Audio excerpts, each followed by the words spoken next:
आज हम पढ़ने जा रहे हैं हाइब्रिडाइजेशन और उससे रिलेटेड कुछ क्वेश्चंस और इम्पॉर्टेंट कॉन्सेप्ट्स। चलिए शुरू करते हैं। जैसा कि आपको पता होगा कि वैलेंस बॉन्ड थ्योरी के अनुसार जो ऑर्बिटल्स थे उनका ओवरलैप हुआ करता था और उनके ओवरलैप की वजह से दो तरह के बॉन्ड्स बनते थे। अगर एक्सियल ओवरलैप हुआ तो उस कंडीशन में आपका जो बॉन्ड बनता था वो सिग्मा बॉन्ड बनता था। वहीं अगर लैटरल ओवरलैप होता था तो उस कंडीशन में आपके पाई बॉन्ड्स बनते थे। लेकिन हाइब्रिडाइजेशन के कॉन्सेप्ट में क्या हुआ कि जो ऑर्बिटल्स थे वो ओवरलैप ना करके उनकी मिक्सिंग होने लगी, या फिर एक तरह से समझ लें कि मिक्सर में उनको चर्न करके सेम एनर्जी और सेम बॉन्ड लेंथ के नए ऑर्बिटल्स बना दिए गए। जैसे कि एक एग्जांपल लेते हैं, अगर मान लीजिए कि एक sp हाइब्रिड ऑर्बिटल बना तो उसका मतलब ये हुआ कि एक s का और एक p का ऑर्बिटल ये गए, इनकी चर्निंग हुई, मिक्सिंग हुई, उसके बाद ये दो नए ऑर्बिटल बन करके निकलेंगे और उनका शेप बाई लोब्ड होगा, जिसमें एक लोब बड़ा और दूसरा लोब छोटा होगा। इन दोनों लोब्स में से जो बड़ा वाला लोब होता है वो आपके बॉन्डिंग में पार्टिसिपेट करता है। हाइब्रिडाइजेशन के कॉन्सेप्ट की सबसे ख़ास बात ये थी कि इसमें जो प्रैक्टिकल सिचुएशंस में हम लोग ऑब्ज़र्व करते हैं कि एक ही कंपाउंड में अलग अलग बॉन्ड लेंथ्स ना होकर के सिमिलर बॉन्ड लेंथ्स होते हैं। अगर सिंगल बॉन्ड है तो उनकी बॉन्ड लेंथ्स सिमिलर होती हैं, तो उसको प्रूव करने में हाइब्रिडाइजेशन का कॉन्सेप्ट ज़्यादा सक्षम था। वो कैसे? इसका कहना ये था कि जब ऑर्बिटल्स का मिक्सिंग होता है तो जो रिजल्टेंट ऑर्बिटल्स बनते हैं उनकी बॉन्ड एनर्जी और ये बॉन्ड एनर्जी उनकी इक्वल होती है, प्लस बॉन्ड लेंथ जो होती है ये भी उनका इक्वल होता है। इसके आगे हाइब्रिडाइजेशन में हमने देखना है कि अगर एक सिंगल बॉन्ड बनता है, डबल बॉन्ड बनता है, ट्रिपल बॉन्ड बनता है तो उन बॉन्ड्स का कैरेक्टर कैसा रहेगा। हाइब्रिडाइजेशन के अकॉर्डिंग अगर एक सिंगल बॉन्ड बनता है तो उसका नेचर रहेगा कि वो सिग्मा बॉन्ड रहेगा हमेशा। इन केस अगर डबल बॉन्ड बनते हैं तो वो दो हो सकते, उसमें से पहला बॉन्ड सिग्मा होगा और दूसरा बॉन्ड पाई होगा। इन केस ऑफ तीन बॉन्ड्स जब बनते हैं तो उसमें पहला तो सिग्मा बॉन्ड होगा, लेकिन बाकी के जो दो बॉन्ड्स होंगे वो पाई बॉन्ड होंगे आपके। उसके अलावा जो इलेक्ट्रॉन्स पार्टिसिपेट ही नहीं करेंगे उनको हम लोग बोल देंगे लोन पेयर ऑफ इलेक्ट्रॉन्स। अब इसमें एक ही एलिमेंट एक से ज़्यादा हाइब्रिडाइजेशन शो कर सकता है अलग अलग कंपाउंड्स में। फॉर एग्ज़ाम्पल अगर हम CH4 को कंसिडर करें तो CH4 में सेंट्रल एटम कार्बन है और उसका हाइब्रिडाइजेशन होता है sp3। हाइब्रिडाइजेशन कैसे निकालते हैं ये आपको बताया जाएगा। यहाँ पे बस ये बताना चाहते हैं कि एक ही एलिमेंट एक से अधिक प्रकार के हाइब्रिडाइजेशन शो कर सकता है। इन केस हम कंपाउंड को कंसिडर करते हैं C2H4। उस कंडीशन में इन दोनों कार्बन्स की हाइब्रिडाइजेशन होगी sp2। अगर हम आगे देखें तो इन केस अगर हम C2H2 को कंसिडर करते हैं, इसमें आप देखेंगे कि जो दोनों कार्बन्स हैं उनका हाइब्रिडाइजेशन निकल के आता है sp। तो हम ये कह सकते हैं कि कार्बन वही एलिमेंट है लेकिन अलग अलग कंपाउंड्स में उसका हाइब्रिडाइजेशन अलग हो सकता है। इसके आगे हम देखते हैं कि इनका अरेंजमेंट किस प्रकार होता है। तो जो लोन पेयर के बीच का रिपल्शन होता है ये मैक्सिमम होता है। फिर आता है लोन पेयर और बॉन्ड पेयर के बीच का रिपल्शन। उसके बाद लास्ट में आता है आपका बॉन्ड पेयर और बॉन्ड पेयर का रिपल्शन। इसका मतलब ये हुआ कि अगर कोई एक सेंट्रल एटम है, उस पे दो लोन पेयर हैं, तो इनके बीच का जो रिपल्शन होगा वो मैक्सिमम होगा। वहीं एक सेंट्रल एटम पे एक लोन पेयर है और बॉन्ड पेयर है, तो इन दोनों के बीच का जो रिपल्शन होगा लोन पेयर के रिपल्शन के मुकाबले कम होगा। अब रिपल्शन एक्चुअली होता क्यों है इसमें, तो आपको पता है कि इलेक्ट्रॉन्स के ऊपर चार्ज होता है नेगेटिव, तो जितना नेगेटिव चार्ज रहेगा उतना ही ज़्यादा रिपल्शन। अब ये जो इलेक्ट्रॉन्स हैं ये डिवाइडेड रहेंगे दो एलिमेंट्स के बीच में, लेकिन ये लोन पेयर का पूरा कैरियर सेंट्रल एटम ही है, तो इसकी वजह से इस पे चार्ज एक्सेस में है नेगेटिव, और इसकी वजह से एक्स्ट्रा रिपल्शन होता है। अब बॉन्ड पेयर को जब हम देखेंगे तो बॉन्ड पेयर में दोनों के दोनों बॉन्ड्स जो हैं वो दो एलिमेंट्स के बीच में शेयर्ड हैं। इसकी वजह से जो रिपल्शन होता है वो मिनिमम हो जाता है। अगले स्टेप में हम देखते हैं कि हाइब्रिडाइजेशन कैसे निकाला जाता है। तो हाइब्रिडाइजेशन निकालने के कई तरीके हैं, उनमें से एक होता है, इसको हम मेथड 1 मान लेते हैं। तो इसमें आपको क्या करना रहेगा कि total number of sigma bonds count करने रहेंगे। उसके बाद आपको उसमें जोड़ देना होगा total number of lone pairs को। ये जो संख्या आएगी उसके अकॉर्डिंग मान लीजिए कि ये 4 3 2 1, इस एक तो नहीं संभव है, 4 3 2 जो भी होगी उस पर डिपेंड करेगा कि उसका हाइब्रिडाइजेशन क्या होगा। इन केस 4 होता है तो इससे आप ये पता लगा सकते हैं कि 4 ऑर्बिटल्स पार्टिसिपेट किए होंगे और 4 हाइब्रिड ऑर्बिटल्स बने हैं। तो 4 हाइब्रिड ऑर्बिटल्स किस में होते हैं, तो sp3 में होते हैं।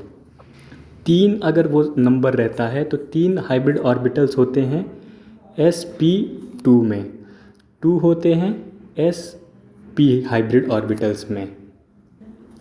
एक एग्ज़ाम्पल से इस चीज़ को और समझते हैं अच्छे से। फॉर एग्ज़ाम्पल कार्बन और ये 4 हाइड्रोजन उसमें जुड़े हुए हैं, मतलब मीथेन या CH4 को कंसिडर करें अगर, तो इसमें total number of sigma bonds क्या हो जाएगा, ये एक सिग्मा बॉन्ड, ये दूसरा, ये तीसरा और ये चौथा। तो टोटल सिग्मा बॉन्ड्स की संख्या हो गई 4। अब देखते हैं इसमें लोन पेयर कितने हैं।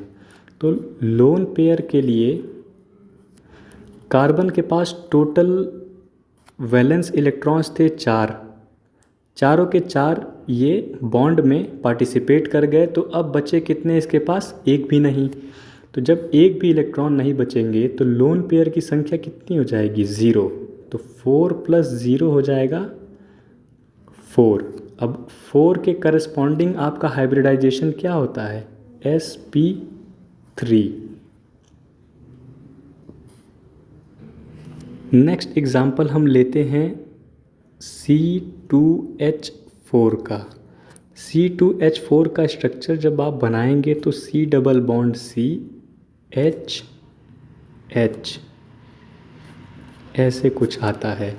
इसमें जैसे ये कार्बन 1 है, इसका हाइब्रिडाइजेशन हमें पता करना है, तो टोटल सिग्मा बॉन्ड कितने होंगे, एक सिग्मा बॉन्ड ये हुआ, ये दूसरा, और यहाँ पे 2 बॉन्ड्स हैं जिसमें कि एक बॉन्ड तो सिग्मा होगा और अगला वाला होगा पाई, तो पाई को हमें कंसिडर नहीं करना है। तो टोटल ये 1 है, इसको सिग्मा बॉन्ड ना समझें। तो टोटल बॉन्ड्स आपके हो गए कितने, सिग्मा 3। लोन पेयर इस पे कितना बचेगा, अब आपके कार्बन के पास होता था कितना, 4 इलेक्ट्रॉन। 4 इलेक्ट्रॉन में से चारों के चारों बॉन्ड में पार्टिसिपेट कर गए हैं।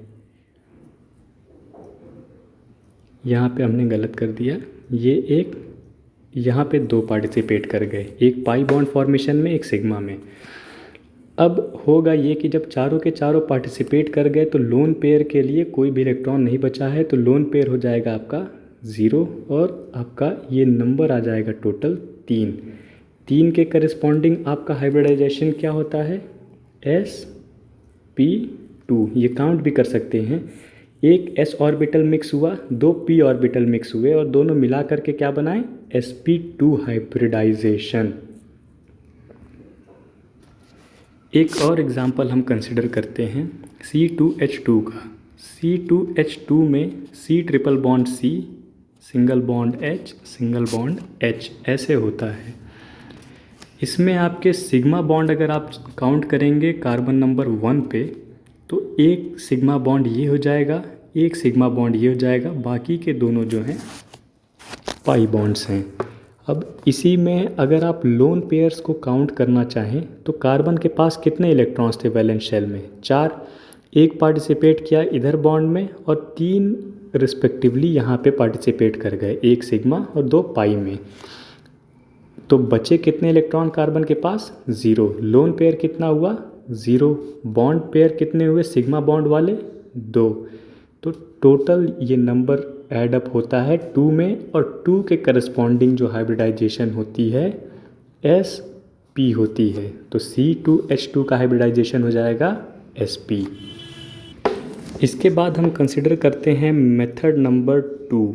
मेथड नंबर 2 क्या कहता है कि number of hybrid orbitals equals to half of valence electrons plus single bond वाले side atoms plus minus charge. अब इसको एक्सप्लेन करते हैं। जैसे कि एक एग्ज़ाम्पल ले लीजिए NH4+। सबसे पहले आप इस चीज़ को ध्यान दीजिएगा कि ये जो पॉजिटिव चार्ज या नेगेटिव चार्ज होता है उसका मतलब क्या है। पॉजिटिव चार्ज का मतलब ये है कि एक इलेक्ट्रॉन का लॉस हुआ, मतलब एक इलेक्ट्रॉन कम है, और नेगेटिव चार्ज का मतलब ये हुआ कि एक इलेक्ट्रॉन का ऐड ऑन है। जितना नेगेटिव चार्ज उतने ज़्यादा number of electrons add up हो जाएंगे। नाइट्रोजन के पास वैलेंस इलेक्ट्रॉन्स कितने होते? 5।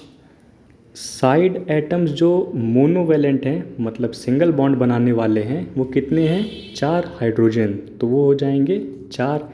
और इसके ऊपर चार्ज कितना है? +1 का। तो अगर +1 का चार्ज है तो हम लोग इसमें से -1 करेंगे, और वो इसलिए क्योंकि जो प्लस चार्ज की वजह से इलेक्ट्रॉन लॉस होगा उसको डिनोट करने के लिए। तो ये फाइनल फार्मूला आपका हो जाएगा 1/2 5 + 4 - 1। 5 + 4 आपका 9 हो जाएगा, -1 8 हो जाएगा। 9 - 1 का हाफ, यहाँ पे 9 - 1 का हाफ है। 9 - 1 का हाफ ये किसके बराबर आ जाएगा?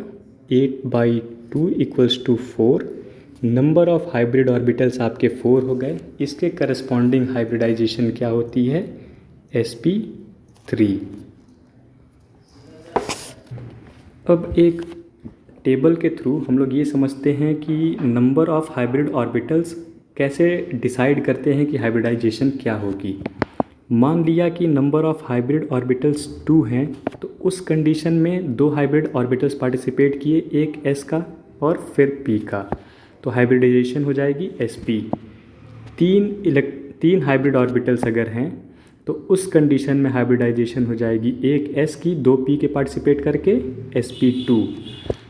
4 यदि पार्टिसिपेट करते हैं तो एक s का पार्टिसिपेट करेगा, 3 p के पार्टिसिपेट करेंगे, हाइब्रिडाइजेशन हो जाएगी sp3।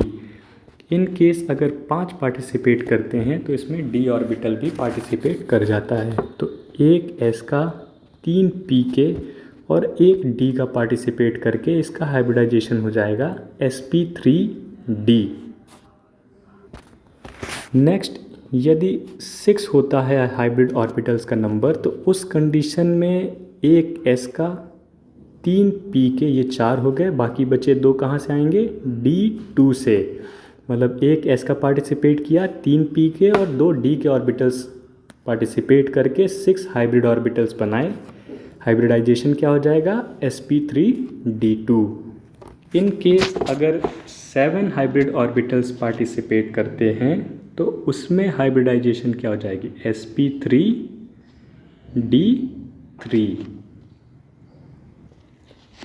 इसके आगे हम